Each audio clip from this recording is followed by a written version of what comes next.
Graydon House and Harper Audio present Someone's Listening by Seraphina Nova Glass, performed by Amy Mcfadden. Prologue. When I wake up, it's black and still. I feel a light, icy snow that floats rather than falls, and I can't open my eyes. I don't know where I am, but it's so quiet, the silence rings in my ears. My fingertips try to grip the ground, but I feel only a sheet of ice beneath me, splintered with bits of embedded gravel. The air is sharp, and I try to call for him, but I can't speak. How long have I been here? I drift back out of consciousness. The next time I wake, I hear the crunching of ice under the boots of EMTs who rush around my body. I know where I am. I'm lying in the middle of County Road 6. There's been a crash. There's a swirling red light, a strobe light in the vast blackness. They tell me not to move. Where's my husband? I whimper. They tell me to try not to talk, either. Liam? I try to yell for him, but it barely escapes my lips. They're numb, near frozen, and it comes out in a hoarse whisper. How has this happened? I think of the party and how I hate driving at night and how I was careful not to drink too much. I nursed a glass or two, stayed in control. Liam had a lot more. It wasn't like him to get loaded, and I knew it was his way of getting back at me. He was irritated with me, with the position I'd put him in, even though he had never said it in so many words. I wanted to please him because this whole horrible situation was my fault, and I was sorry. When I wake up again, I'm in a hospital room, connected to tubes and machines.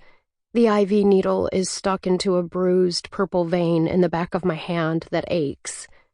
In the dim light, I sip juice from a tiny plastic cup, and the soft beep of the EKG tries to lull me back to sleep.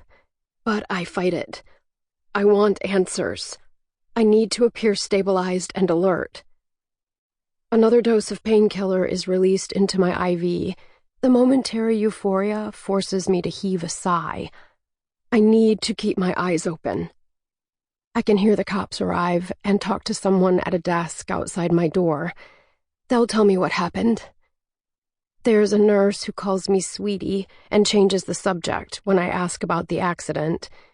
She gives the cops a sideways look when they come in to talk to me and tells them they only have a few minutes and that I need to rest. Detective John Sterling greets me with a soft, "Hello, ma'am." I almost forget about my shattered femur and groan after I move too quickly. Another officer lingers by the door, a tall, stern-looking woman with her light hair pulled into a tight bun at the base of her skull. She tells me I'm lucky to be alive, and if it had dropped below freezing, I wouldn't have lasted those couple hours before a passing car stopped and called 911. I ask where Liam is, but she just looks to Sterling. Something is terribly wrong.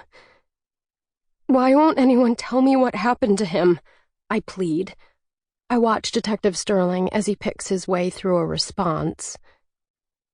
The nurse tells me that you believe he was in the car with you at the time of the accident, he says.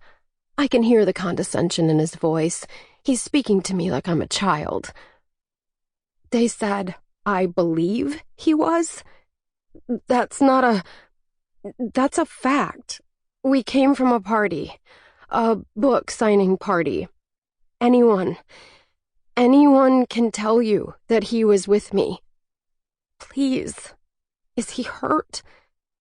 I look down at my body for the first time and see the jagged stitches holding together the bruised flesh of my right arm. They look exaggerated, like the kind you might draw on with makeup and glue for a Halloween costume. I close my eyes, holding back nausea.